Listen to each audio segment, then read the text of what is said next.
All right, everybody. Samori Benjamin here with former Major Leaguer, two-time All-Star, four-time Gold Glove Award winner, and now special assistant here with the Arizona Diamondbacks, Mr.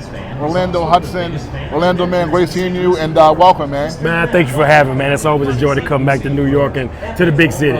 Yeah, all right. Well, yes, on that note, what are some of your best memories of just coming to New York and playing baseball? You know what, man? First of all, the fans. The fans, they love it. They know baseball. They know the game. They enjoy it. They support their teams on both sides of the city, you know, the Bronx and Queens, you know. But right now we're in Queens, man, and it's a lot of fun. Some of my favorite players growing up, you know, Darryl Strawberry and Doc Gooden, they played in the old shade. They played in center field, but the old shade. But still, you still get that same feel here. Yeah, and all right, so growing up in South Carolina, did you have a favorite baseball team? The Mets. The Mets were. I know a lot of people would say, why not the Braves? But no, I mean, I love the Mets. Darryl Strawberry was that dude. Right, so Darryl Strawberry was why. Yeah. Awesome.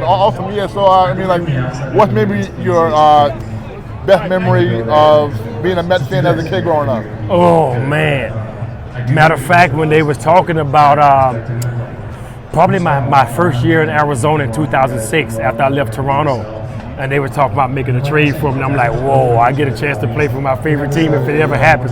It didn't happen. Old Mama Naya was trying to make it happen, and that was a good Mets team too. Yeah, it was a really good Mets team, man. But I got much love for for David Wright and Jose Reyes and Carlos Beltran. Those guys are unbelievable to me. They're Hall of Famers. But so that was one of my favorite memories, man. Just coming here and just playing, man, getting a hit in Shea Stadium. My first hit in Shea Stadium, I'm like, wow, man, this is the big stage right here. That must have been very cool for you. Oh yeah, definitely. And what was it like for you, growing up in South Carolina, getting a chance to play at the old Yankee Stadium? Oh, that's a childhood dream come true. I would say that's for everybody. The old Yankee Stadium has so much history being there. So many great players come through there, man. So many Hall of Famers, and I was in that division with Toronto for 4 years, bro. So that was a lot of fun. Playing against guys like Jeter and A-Rod, Ruben Sierra, Tino Martinez. That was facing Clemens and Pettit, Messina. That was a blast. That was a blast. Yeah, and you came up. Some guys who were probably like your best at that time, like Shannon Stewart was on that team, right? Yes, my boy Shea Stewart. Yeah. It's very cool, man. What was it like? What was he like? I got a chance to interview him like late in his career when he was with Oakland. But what was it like to be around Shannon? Man, like Vernon Wells. And man. Shannon taught me a lot, man. He's a veteran, and he took me up under his wing, and I was just a youngster in Toronto. He bought me my first major league suit, you know what I'm saying? Back then we wore suits on the planes, and just a lot of talking about how to play the game and what to expect when you get to Toronto, and the things they do to help you get out of the minor leagues quicker. The little things. Stay out the streets. It's okay to hang out every now and then, but you got to know your place and know your place, when to do it, where to go. You have to stay but an hour, get back to the house, drink plenty of water, get your rest. He was that guy. But me and Vernon Wells, man, we were both young bucks together, and all of us still talk to this day. So playing with Vernon and being in the minor leagues and making those steps together, watching him play center field and the things he's done in this game was unbelievable.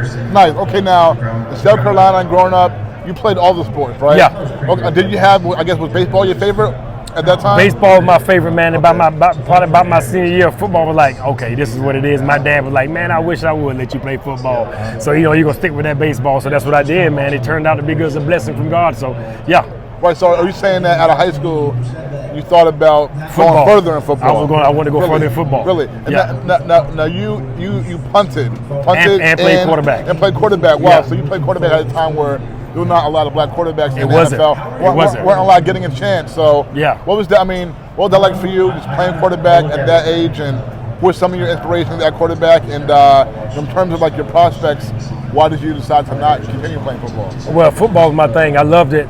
Charlie Ward was my guy. I mean, he was at Florida State at the time, and I'm like, Charlie Ward is that dude. And then he ended up going to the NBA. And then my dad was like, man, that football, you're not big enough. They're going to put extra pounds on. We did a whole thing with the University of South Carolina and all that. Then they made it.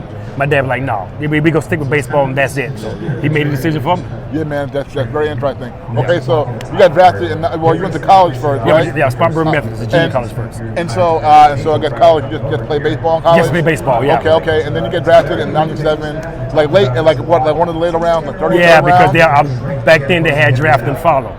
Okay. So they drafted me in the last round, Tim. I don't know how they made that happen. You said draft and follow? Draft and follow back in those days. I'm not sure what that is. So you can draft They drafted me out of high school. Then my dad said no. Oh. Then they drafted me again the following year. Okay. So the Blue Jays still had the rights to me. Okay. Yeah. So back then they had rights for a full year. So they don't have those days. They don't have those rules no more. Yeah. And you came up at a time like right when I feel like, I'm curious to know, growing up, I'm sure probably a lot of your peers were into baseball at that time growing Everybody up? was in baseball. Okay, Everybody played baseball. Okay. Yeah, And it's then, not like it is now. More our guys, they play football and basketball. They play as a younger age, then they kind of drift off to football and basketball. Right. And like just like when you were coming in, like, when you were still watching, like mid-90s, late 90s was right when there was still a good amount of African-American players in games and like started to dip at that point. But so like, how was it for you, your minor league experience? What was that like from college to the minor leagues? Man, let me tell you something. It was the experience of the fact of I had to go to Medicine Hat, Ontario, Canada, for rookie ball with no black folks. Wow. No African Americans and nowhere in sight. Yeah. So that was a shock. So my host family kind of sat me down. They were like, all right, we're going to go to the grocery store today, but don't be shocked when you see folks looking at you a certain kind of way. And I'm like, what you mean? We get to go, everything stopped. I'm like, oh, okay. And that year, we had 5 African Americans on the team. And another one was from South Carolina. He's now passed away, Jermaine Davis. He now passed away. But so we all just stuck together the whole season, man. Yeah, we ain't moved from each other.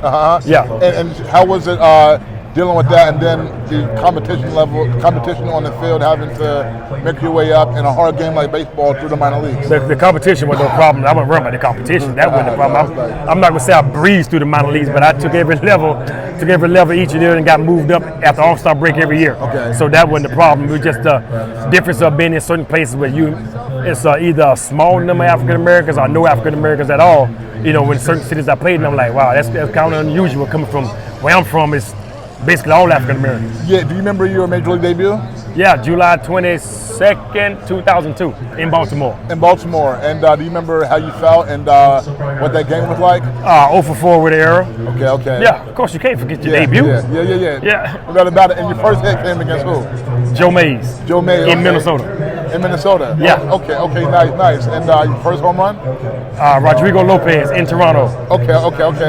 Awesome. So that must have been amazing. And then you won your first Gold Glove Award in 2005. 2005. Yeah, my second one 2006. Yeah, right. And when you won one with the Diamondbacks, you had won in both leagues. Yeah, with Toronto 2005, Diamondbacks 2006, 2007, and the Dodgers 2009. Right. Now, how did it feel to make your first All-Star team 2007? I know. Man, that was unbelievable. San Francisco. I'm all about. That's unbelievable. Being with all the stars, man, the game guys you grew up watching play. Right. That was being in the locker room with all those superstars with Bonds and Griffey and Albert Pujols, all those guys. It was a blast. Yeah, and Willie Mays, I remember being out there. Yeah, he came out. Yeah, and then I know you made it again in 09. Obama was at that one, right? Obama was at that game. And he came in the clubhouse, Yeah, right? signed a baseball for all of us. Went to the Hudson family. That was cool. Yeah. Meeting Obama. And I know 2009 with the Dodgers, like your first game, you had a cycle, right? Your first game. Home game. Opening day. Opening day. And it was against Randy Johnson. Yeah, my old teammate. A lefty who's a beast. So, I mean, that's crazy because I don't know many lefties doing anything against Randy Johnson. So, I mean, how are you able to do that, Man, Randy's still a beast, man. We still work together here in Arizona, but Randy was of course, he's a great pitcher. We all know Randy Johnson. But me being a switch hitter, I was on the right side, so that made it a little easier. Not that it was easy, but I get to see the ball a little longer rather than being on the left side facing the lefty. Jackie Robinson, you played for the Dodgers for that 1 year. And, you did your thing. What was it like being able to play for the Dodgers and Jackie Robinson? Well, of course, that was history. Being the second base of the sport that that opened the floodgates for us to play this game, and not just for African Americans, for Asians and all, So, and then being able to have dinner and sit down and conversate with his wife and daughter at the time, that's one of my highlights of my life. So that was unbelievable in itself. So that was a great thing to be able to put on that uniform. You feel like Jackie. Yeah, and that was your second All-Star year with the Dodgers. Yes. Yeah, cool. Yeah. And another next year with the Twins. You actually played against the Yankees in the playoffs. In the playoffs, they got to us. In the first round, all that. Man, you know what though? It was like it was a close series, even though they swept us 3-0. I mean, the games wasn't like blown out until they had us 2-0 down in. Then we had to go to the Boogie Down Bronx. Man, they got us 5-1, 6-1 something like that. That was the first year at the new ballpark, right? Yes, it's the first year in Minnesota new ballpark. And who's the most talented teammate that you've ever played with? I can't answer that question. I had a lot of them. I can't answer that. I had a lot of talented teammates. Okay, so that's let me ask you is there the toughest pitcher that you've ever faced? All of them. It's the big leagues. Big leagues. It's the big leagues. All of them. Gotcha. Okay. Hey, folks. Two-time All-Star, 4-time Gold Glove Award winner, former Major Leaguer Orlando Hudson. Orlando, man, thank you so much. Man, thank you, brother. Thank you, man. Yeah, Appreciate thank you it. for sure. All right, folks, we're back.